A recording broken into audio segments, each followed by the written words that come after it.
sa Caloocan, dito sa Big 5 Bike Shop. Meron ako nakita dito na road bike na ngayon ko lang talaga siya mababike check. Itong brand na ito kung doon nakamali, it's either Taiwan or German brand.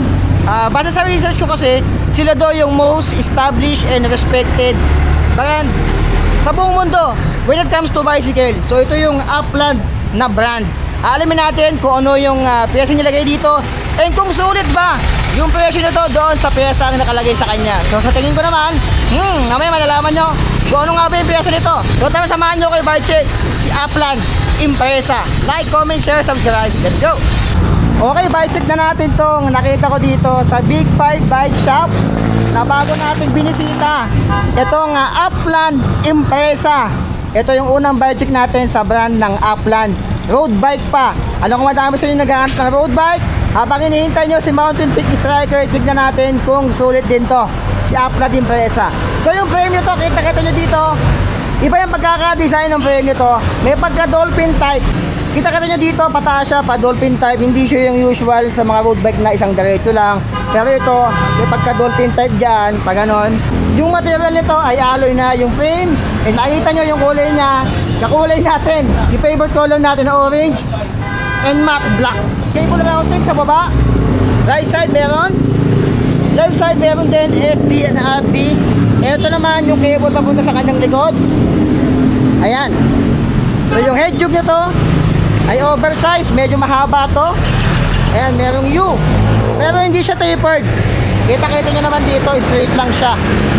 Sa baba, Impreza 300. Ito yung mismong model niya. Yung size nito, size 48. At sa taas, nandito rin yung Impreza na nakalagay. Eh, nandito race light AL. Ibig sabihin, aluminum race light.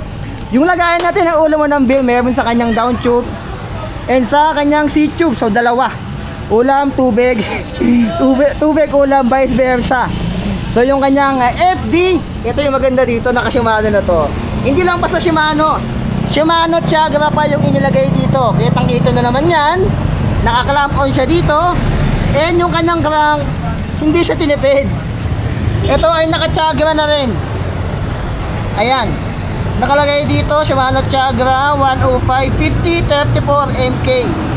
Para sa mga hindi masyado makita, binasa ko na. So 50 34 nakatubay. Yung chain niya ay hindi ko masyado mabasa, malabo ang mata ng area nyo. Pero tingin ko naman quality yung nilagay dito. Dito meron ding Impreza, yung RD cable dumaan sa ilalim. Yung RD naman niya ay Tiagra din. Ay, Diyos mio, grabe naman yung nilagay dito. Tiagra yung FD, RD. Yung kanyang crankset, Tiagra din. Dito naman tayo, nakakaset na rin to. 10 speed, pag Tiagra 10 speed. 11, 28 teeth, 10 speed na yan. Yung hub naman ito, Vuelta. Ay, naalala ko yung Vuelta Spania na race. Feeling ko naman alloy na to and the silvering. Itong Vuelta na to, ngayon ko lang nakita itong Vuelta eh. Tingnan nyo yung spoke na to, bladed pa yung kanyang spoke. Pag bladed, hindi siya yung pabilog, flat siya. Ayan o, bladed siya. I don't know kung nakikita nyo maigi, pero bladed spoke na yung nilagay dito. Bilaan natin, 4, 8, 12, 16, 20, 24 pieces bladed spoke. Naka-Fiesta valve pa yan, double wall alloy rin. And Vuelta na rin nilagay dito, Vuelta Zero Light Pro. Itong Vuelta ngayon ko na nakita ito eh. And naka-ring brake to, kita nga ito na naman dyan. Ayan, dito lalagay yung brake. Ayan, dyan lalapat yung brake nyo, yung brake line. And yung gulong, hindi tinipid, Sualve Lugano, kung hindi ako nagkakamali sa nabasa ko. Sualve Lugano X-Guard. Tingnan natin yung size, 700 by, tingnan natin, 25C. Ayan, 700 by 25C, Sualve Lugano. Itong Sualve Lugano o Lugan, ngayon ko na nakita yung ganyang specific na model ng Sualve. Dito naman, Upland din sa kanyang seat stay.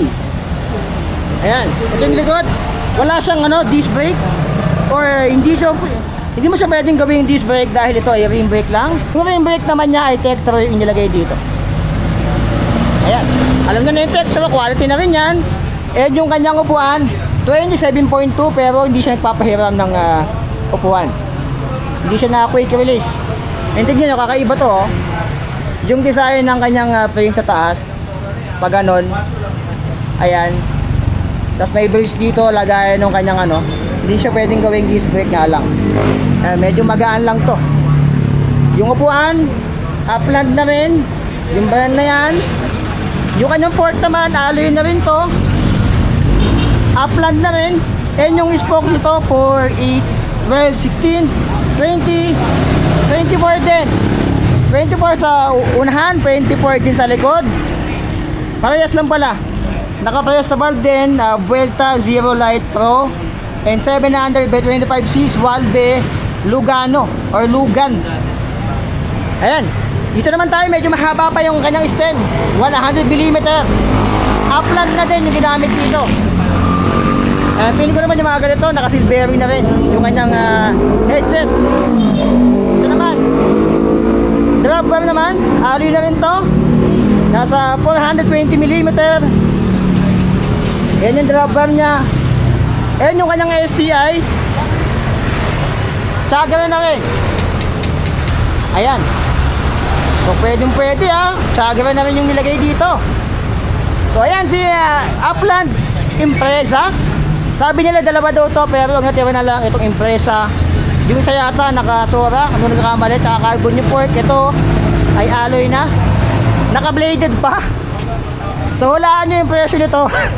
Bilag mo pa, hulaan din naman nila. Ang presyo nito dito sa Big 5 Bike Shop ay nagkakahalaga to ng 25,000 pesos.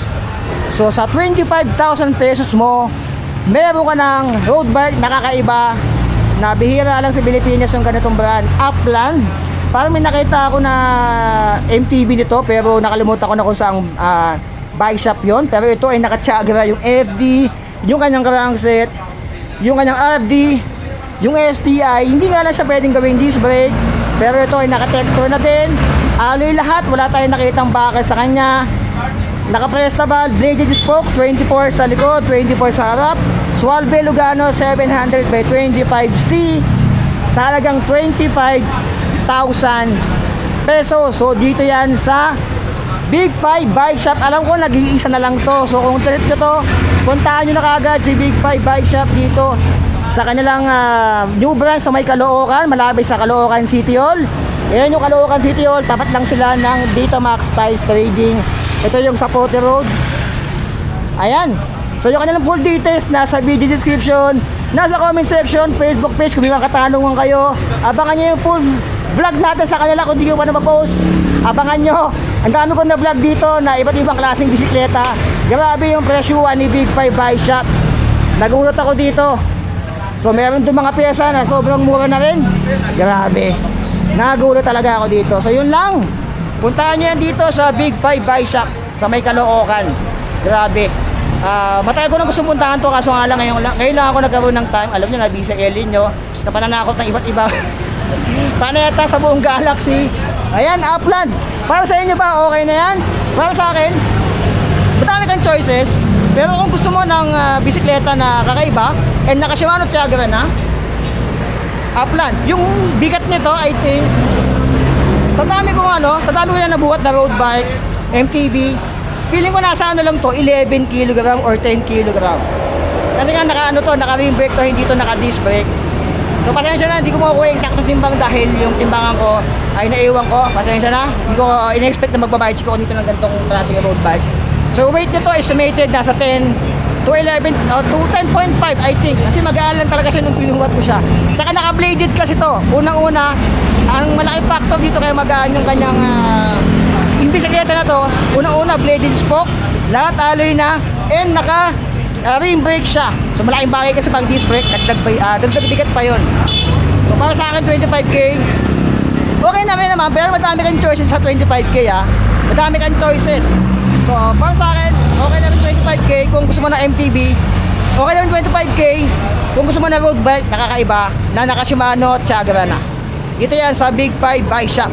So abangan pa natin yung mga lalabas mo mga bagong bisikleta, road bike, MTB, Pixie, gravel, kung ano pa. So like, comment, share, subscribe dito yan sa Big 5 Bike Shop sa may Caloocan. So be it, I love you. Signing out.